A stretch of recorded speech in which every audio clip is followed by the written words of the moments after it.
হয়রানির অভিযোগগুলো আর থাকবে না।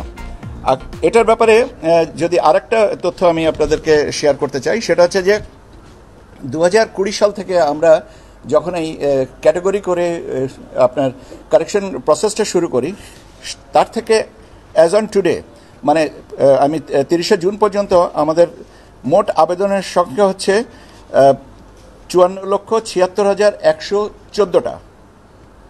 আর আবেদন আমরা এর মধ্যে নিষ্পত্তি করেছি 53,99,420টা। তো মানে সংখ্যাগত হিসাবে আবার ওই পুরনোটাই আসে, 76,694টা আমাদের কাছে এখনও অনিষ্পন্ন আছে, যেটার বয়স এক মাস বা কয়েকটা ক্ষেত্রে 8 মাসের বেশি, যেগুলো আমরা এখনো পর্যন্ত তথ্য পাইনি। এই হচ্ছে স্যার আমাদের মোটামুটিভাবে আমাদের আপডেট। এখন আপনারা আমাদের সাথে নিশ্চয়ই একমত হবেন যে কাজটার আমাদের সহকর্মীরা মাঠ পর্যায়ে নিরলস প্রচেষ্টার মাধ্যমে এটা করেছেন, এবং আমি মনে করি যে আপনাদের মাধ্যমে তাদের একটা ধন্যবাদ পাওয়ার সুযোগ আছে।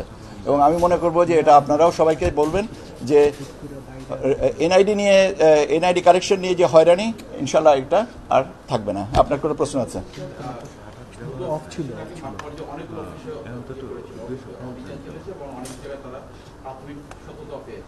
আমার প্রশ্ন হচ্ছে যে আপনি যে পরিসংখ্যানটা দিয়েছেন, এর বাইরে যে মানুষের মাঠ পর্যায়ে ভোগান্তি, সেই ভোগান্তি নিরসনে আপনি ইলেকশন কমিশন থেকে কি কি ব্যবস্থা নিয়েছে? আচ্ছা, মাঠ পর্যায়ের যে ভোগান্তি, আমি এখন এটার ফলাফল হয়েছে, ভেরি ইন্টারেস্টিং একটা কোশ্চেন। এর ফলাফল হয়েছে কি, আমার ফোন নাম্বারটা সবার কাছে বোধহয় পরিচিত। আমি এখন SMS এর মাধ্যমে অথবা টেক্সটের মাধ্যমে হোয়াটসঅ্যাপে আমাকে অভিযোগপত্র পাঠাচ্ছেন মাঠ পর্যায় থেকে। সেটা আমাকে পাঠাচ্ছেন চাঁপাইনবাবগঞ্জ থেকে, আমাকে পাঠাচ্ছেন ফরিদপুর থেকে, আমাকে পাঠাচ্ছেন চাঁদপুর থেকে, বিভিন্ন জায়গা থেকে আমাকে তথ্য পাঠাচ্ছেন। এবং তথ্য পাঠানোর সাথে সাথে এই হয়রানির তথ্য যেটা পাঠাচ্ছেন, আমরা তাৎক্ষণিকভাবে এই জিনিসটাগুলো নিচ্ছি, আমরা কমিটি করে দিচ্ছি, পর্যালোচনা করছি, আমাদের এখানে ডেটাবেজে সেটা সত্যতা নিরূপণের চেষ্টা করতেছি, এবং যেটা সত্যতা সাপেক্ষে সত্য যদি হয় ঘটনা, নিশ্চয়ই তার দৃষ্টান্তমূলক শাস্তির ব্যবস্থা করা হবে। এবং এটাও আমি আপনাদেরকে সময় মতন জানিয়ে দেবো যে কয়টা কেসে কয়টা হয়েছে। আর দুদকের ব্যাপারটা হচ্ছে, দুদকের কাছ থেকে এখনো পর্যন্ত আমি রিপোর্ট পাইনি, অর্থাৎ যেটা পাইনি রিপোর্টটা সে সম্পর্কে আমার মনে হয় মন্তব্য করা ঠিক না। অনেকের এনআইডি লক করা হয়েছে, এই পর্যন্ত মোট কতজন এনআইডি লক করা হয়েছে, এবং যাদের লক করা হয়েছে তাদের মধ্যে কোনো এনআইডি আবার খোলা হয়েছে কিনা, বিশেষ করে রাজনৈতিক ব্যক্তিদের মধ্যে? এটার উত্তরটা আমি রেডিমেড না, এই প্রশ্নটা হবে আমি আশা করি না। লক থাকতে পারে, আমি আমার জানা মতে আমার এনআইডিও নাকি লক করা আছে। হ্যাঁ, আমারটাও নাকি লক করা আছে। লক বিভিন্ন কারণে আমি শুনেছি যে আমারটাও নাকি লক করা আছে বিভিন্ন কারণে। কারণটা কি, যে যেন মিসইউজটা যেন না হয়, অ্যাবিউজটা যেন না হয়, সেই কারণে এটা আমি শুনেছি। আমি সত্য মিথ্যা আমি যাচাই করতে যাই না, কারণ আমার এটা প্রয়োজন হয় নাই। কাজে এটা এই মুহূর্তে আপনাকে আমি প্রশ্নের উত্তর দিতে পারি। আর দ্বিতীয় জিনিসটা হচ্ছে যে এই প্রশ্নটা বোধহয় না করাই ভালো, বিভিন্ন কারণে হয়। এখন কারোর ব্যক্তিগত বিষয়গুলো নিয়ে আমার মনে হয় তথ্য নেওয়াটাই ভালো।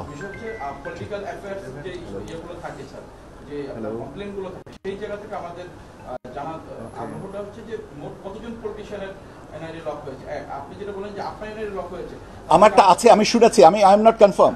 এটা আমার নিশ্চিত করার কোনো ব্যাপারই নেই। যদি হয়ে থাকে ভালো, তো আমারটা ডেটা অ্যাবিউজ হবে না। আমি আমারটা বলেছি, আমি তো আর সবারটা বলিনি, আমি আমারটার কথা বলেছি। ডিজি সাহেবের উত্তর দিবেন না, উত্তরটা আমিই দিচ্ছি। ডিজি সাহেব তো উত্তর দিবে কেন, উত্তরটা তো আমিই দিচ্ছি। আর ডিজি সাহেবরা দিয়ে যাচাই করেন, তার মানে কি আমার কথা সত্যতা আপনার কাছে নাই? আমি বলছি তো যে আমারটার কথা বলছেন, এর বিষয়ে তো আসলে কারোর এই সমস্ত ব্যক্তি পর্যায়ের তথ্য নেওয়াটা সঠিক না। আপনি সামগ্রিকভাবে যেটা বলেছেন কতগুলো আইডি লক আছে সেটা সম্পর্কে একটা বলা, কিন্তু কার্ডটা আছে এটা সম্পর্কে বোধহয় আমার মনে হয় যে আমাদেরও তথ্য সীমিত। Any other question? ইলেকশন কমিশনের তথ্য লিক, যেটা হচ্ছে যে আপনাদের যারা ইউজার তাদের থেকে বিভিন্ন দোকানের তথ্যগুলো নেওয়া হচ্ছে, এবং সেখান থেকে নাগরিকদের আপনার এনআইডি বিভিন্ন সেবা দেওয়া হচ্ছে দোকান থেকে। ওরা যে আবেদনগুলো ইলেকশন কমিশনের সার্ভারে যুক্ত হচ্ছে না, এবং উইদাউট ওকে, আমি আপনার প্রশ্নের উত্তরটা এই জায়গা থেকে আমার প্রশ্ন হচ্ছে যে আপনারা যে স্টেপটা নেওয়ার কথা ছিল সেটা অগ্রগতি কতটুকু? আমরা স্টেপটা নিয়েছি, আমাদের স্টেপটা নিয়ে আমরা ভেরিফিকেশন প্রসেসটা চেঞ্জ করেছি। ভেরিফিকেশন প্রসেসটা চেঞ্জ করার জন্য 186টা যে সংস্থাকে আমরা তথ্য দিয়ে থাকি ওদের ভেরিফিকেশন প্রসেসটা চেঞ্জ করা হয়েছে। একটা ক্ষেত্রে এটা 30শে জুন পর্যন্ত ছিল এবং গতকালকেও আমরা বেশ কয়েকটা অর্গানাইজেশনের ভেরিফিকেশন প্রসেস তারা আপডেট করে নাই দেখে আমরা তাদের সার্ভিসটা ব্লক করেছি। উই এক্সপেক্ট যে তারা ইমিডিয়েটলি তারা এটাকে ক্লিয়ার করবেন। আর দ্বিতীয় জিনিসটা হচ্ছে যে ব্যাংকার্স অ্যাসোসিয়েশন থেকে তারা ওনারা বলেছিলেন যে ওনাদের এই সিস্টেমটা আপগ্রেড করতে, কেন ওনাদের ইন্টারফেস অনেকগুলো, সেখানে ওনারা 10টা দিন ওনাদেরকে সময় বাড়িয়ে দেওয়া হয়েছে। আর বাট মোস্ট অফ দ্য কেসেসে এটা ভেরিফিকেশন প্রসেসটা রিভার্ট করা হয়েছে, কাজে এখন ওই যে আসবে। এখানে একটা জিনিস আমার মনে হয় বলে রাখা ভালো যে কারোর বিজনেসের ক্ষতি হোক এটা না, কিন্তু আমি যখন একটা কারেকশনের জন্য আবেদন করছি I should be using my own cellphone number. ওটিপিটা যদি আমি আমার সেলফোন নাম্বারে পাই তাহলে এই সঙ্গতিটা এখানে কিছুটা নলেজ গ্যাপও আছে, অনেকের হয়তো নাই, অনেকের সুবিধার জন্য এটা করেন। সবার প্রতি সম্মান রেখেই বলছি যে যদি আমরা ভেরিফিকেশন প্রসেসে বা কারেকশন প্রসেসে আমরা যদি আমাদের নিজস্ব সেলফোনের ওটিপিটা পেতে চাই তাহলে বোধহয় জিনিসটার অনেক অংশে লাঘব হবে।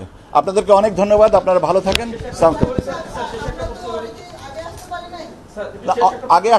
আগে যদি না আসতে পেরে থাকেন তার জন্য কিন্তু আমি তো সারাদিন এখানে দাঁড়িয়ে থাকতে পারবো না, আপনাকে মানতে হবে।